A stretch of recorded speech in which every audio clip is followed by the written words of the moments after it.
When I initially began researching the whole Jack the Ripper story for the purposes of writing the screenplay, it really quickly became apparent just why this is a topic that continues to interest and fascinate people like 100 years later.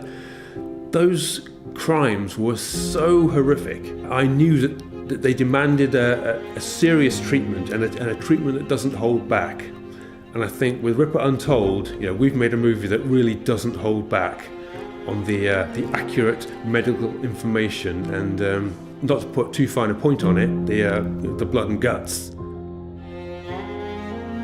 Because the actual murders took place over a period of sort of weeks and months, what we've had to do with this story is kind of condense it down and fictionalise it a little bit, just for the purposes of making a movie, because real life is never like the movies, and movies are never really like real life. And we focused on two key characters who are the medical examiner and obviously the detective who's initially looking at the case. Now these two characters are quite different. They're basically sort of chalk and cheese, but they're forced to work together to try and solve these horrific crimes.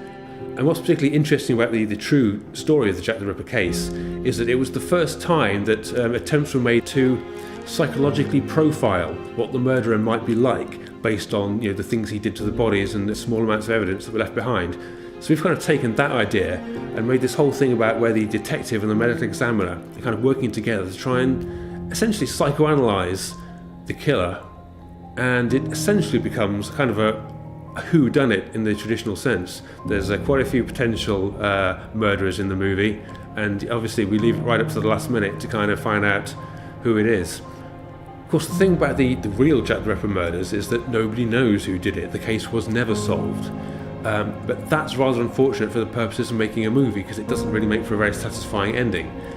But I think what we've managed to do is pretty interesting, and I think audiences will be satisfied by the conclusion of the film.